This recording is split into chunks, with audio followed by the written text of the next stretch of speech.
باوەڕێیان لەم ڤیدیۆدا باسی فانکشن overloading دەکەین لە C++ دا. فانکشن overloading چییە؟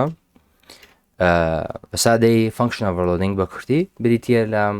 هەبوونی زیاتر لە یەک فانکشن بەڵام هەمان ناویان هەبێت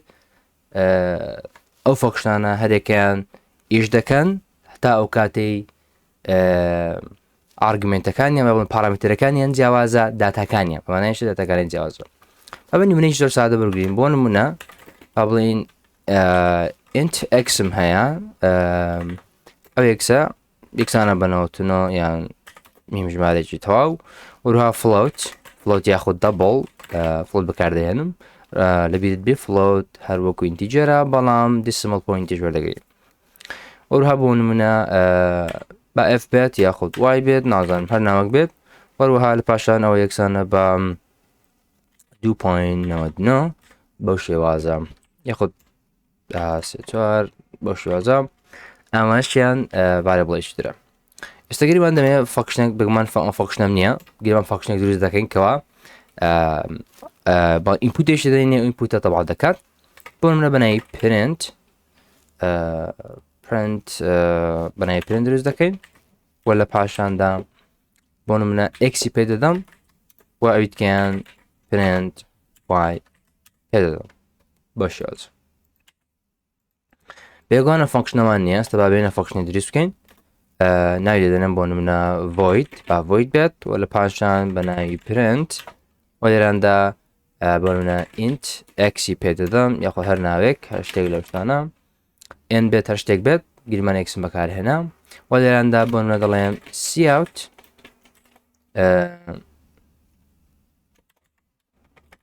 hello we are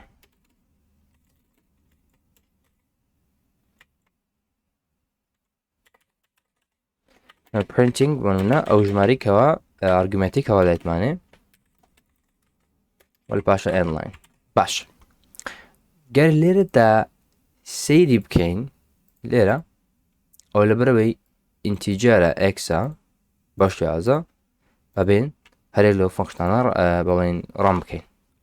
کۆڵم کردیتەوە یەکچە x یەکەچان وایم دایتێکەوە پوینت بێستا گەر سەیری بکەین ئەوە یەکەمیان نۆتنەوەکەی تەبا کرد بەڵام ئەوەی دووەمیان نۆتنەوەکەی تەبا نەکرد بەڵکو چی کرد تەنها دوی تەبا کرد بەڵێ 2.9345 واتە فاریزەکەی لابرد کردی بە ئینتیجەر ئێستا وەکو هەردووجار ئینتیجەری بان کردیە ئەمن دەمەوێت فڵەوتەکەی تەباکەم تەواوی فڵەوتەکە بزانە ئێستا لێرەدا ئەوە مشکلەکەم لەو دروست بووە لەوە بەکارهێنانی گریمان کێکە پرۆگرامەکەت بەکاردێنی مشکلەیە باش کە شتی ئاسا بکەین لە بۆ یوزەر لێرەدا شتێک دێتە گۆڕێ کاپی دەگەترێت فانکشن overloading کەوا ڕێگەمان پێدەدا زیاتر لە یەک فانکشنمان هەبێت بە هەمان ناو بەڵام داتایان جیاوازە و هەرێکەیان بە گوێرەی ئەو داتایکەوایەتیش دەکات بۆیە دەڵێم چی دێم فانکشن دروست دەکەم بە هەمان ناو هەبە ناوی پرنت بەڵام چی بەڵام پارامترەکەی دەگۆڕم دەکەم بۆ فلۆت لە پاشان ناوی وای یەخۆ هەر ناوگوێ پی بێت هەر شتێک بێت گیرمان باوای بێت وە لە کۆتاییدا بێگومان دەمەوێت بۆ منە هەمان شت بکەم بۆ شێوازە تەنها لە جیاتی x وای ئێستاکە ئەگەر پرۆگرامەکە ڕەم بکەم لەم حاڵەتی ئێستادا لەبەرەوەی پرنت x چیە ئینتیجەرە بادەم ئینتیجەرە پرۆگرامەکە بە شێوەیەکی وا زیرەک دەبێت سمارت دەبێت کەەوە بتوانێت بیناسێتەوە ڕاستەوخۆ بانجی لێرە دەگەڕێت پرینت کام پێدی فانکشن دەمشا دەکات دوو فانکشنمان هەیە بەناوی پرنت وایە ئایا بانجی کامایانکە دەمشا دەکات x ئینتیجەر بوو ژمارەتەوە بوو بۆیە بانجی ئەو فانکشنی دەکات لێرە ئەوەی تەبع دەکات بە شێوازە وە لێرە تەمشا دەکات ئەو جارە وایە وای ئایا چیە ئەویش بەناوی پرینتە دوو فانکشنمانێکە بەناوی پرێت لەبەرەوەی وای ژمارەی پوینتی لەگەر با بڵێن decimal poinتی لەگەڵە لەبەرەوە بانجی ئەو فانکشنەی دەکات چکە فانکشنە پارامترەکەی فلۆتە لێ ئەو ئارگومنتە لەگەر ئەو پارامتری دەگونجێ بۆ شێوازە پرۆگرامە دەیناسێتەوە وەزیرەک دەبێت بۆی بتوانێت کەوا کامەی حەدی کامەیە وەکسێری دەکەین ئێستاکە بزانە ئەو نۆتورەکە ئەو شەن 2 دەکات بێگومان دەکرێت چەندەها فانکشنمان هەبێت بەڵام ئازلۆنگاس بۆ نمونە تا ئەو کاتەی کەوا زۆری داتایەکان جیاوازە و وەروە ژمارەی پارامترەکان ئێستا بۆ نمونە فانکشنێکی دروست دەکەم ئەم جارە ناوی دەنێم print بۆ نمونە دوو ئەوەی پێدەدەم x ولا پاشان ئەیجیشی پێ دەدەم سیرکە ئەیجیشی پێ دەدەم و لێراندا بۆ دەڵێم سیئاوتی x دەکەم ولا پاشان بۆ نمونە بۆ شێوازە و لێراندا ئەیجیش تەبع دەکەم بە فەنکشنەکە گیریمان ئیشێکی وا سمپڵەنە بۆ بکە بزانم ئێستا با بێم فەنکشنەکە بجارە بانکەمەوە بەکاری بێنمەوە باشە بە ئەم دۆلادان پێویستم بە دنیا با بڵێن دەنووسم پرنت باشە کە دەڵێم پرنت ئەمە سێ فەنکشن هەیە بە ناوی پرنت ئایا باسی کامێکە بە جۆرەی زۆری پارامترەکەی وەروە بە جۆرەی ژمارەی پارامترەکە ئەگەر یەک پارامتری بدەمێ یان بانجۆی دەکا یان بانجۆی دەکا ئەگەر داتایەکێکەوەدامێ ئینتیجەر بوو ئەو بانجۆی دەکا ئەگەر فلۆت بوو بانجۆی دەکا ئەگەر هاتوو زیاتر لێک پارامترمدا ڕاستەخۆ بانجۆی دەکات چکەتەرە یەک فەنکشنمان هەیە کەوە ناوی پرنت بی وەروها دوو پارامتری هەبی لێە پارامترەکەش هەردوو ئینتیجەرە دەبێت ئینتیجەر بێ بۆ یەگەونەکە بنووسم 3 بە 3 تەنها 3.5 بنووسی لە دووەم لەبەرەوەی هەردوو ئینتیجەرە ئەوەی هەدەبتەوە 3 بۆ ئێستاکە 3 بە 3 بنووسم یاخود بە بڵێن ئەیجەکە بکەم بە 20 تارێک لە شتانە ئێستا گەرسێکم پڕۆگرامەکە ڕەکەم بێگومان کامی تەبع دەکات بانجەکان فەنکشنەکە فەنکشنی سێیەمیان بێگومان تۆم چەندها فەنکشن دروستکەم بۆ سێ پارامتری چاری هەبی هەمە ناوی هەبی دەبێتن و نەک تەنها ڤۆید جۆری ڤۆید جۆرەکانی تریش ئەوانەی دەتوانین فەنکشن ئۆڤەرلۆدینگ بەکاربێنین تا بۆ نمونە فەنکشن دروست دەکەم ئەو جارە بۆ نمونە ناوی دەنێم پرنت تەنها شتێکی باسی دەمێت تاقیکەمەوە و لێرە دەرم x بە هەمان شێوە ئینتی ئەیجی دەکەم با بزانین کامی بانک دەکات کام فەنکشنی بانک دەکە هەردووچیان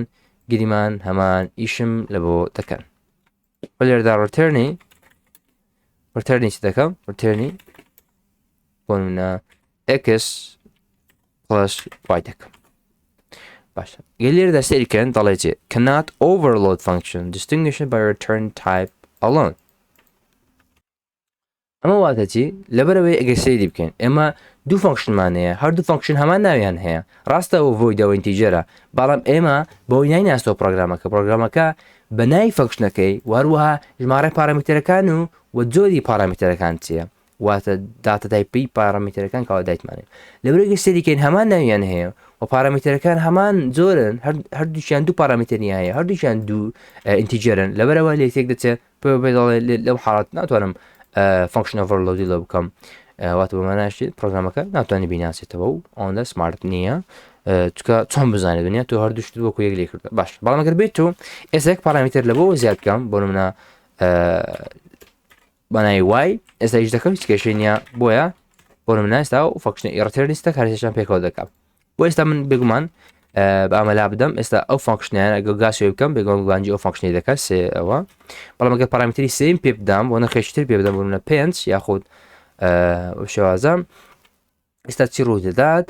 باجی ئەو فەنکشنی دەکات بەڵام ئایا هیچ شتێک تەبع دەبێت نەخێر هیچ شتێک تەبع نابێت وتمان ئەو لەبەرەوەی ئینتە ڕتێرنی ئەوەی دەکات پێویست بە سی ئاوتە ئەگەر بتێ بڵێن ئەنجامی ڕتێرنی ئەو فەنکشنی تەباکەی بۆیە دەبێت بڵێم سیاوت با ئێنلاینش بکەم چەندە پێویستم پێ نیە بەڵام هەردووانە ئێنلاینێکم هەبێت بە شێوازم ئێستا گەر سێری بکەین بێگومان چی کرد سێ بەوە 3 بە 23 و بە 5 دەکاتە 28 لەبەرەوەی هەموو کۆ کردەوە لە ڕتێرنەکەی بە شێوازە کەڕاندیەوە کاتە بە شێوەیەکی کورتی و پوختەرەی ئەمەش بریتە لە فەنکشن ئۆڤەرلۆدینگ لە C++دا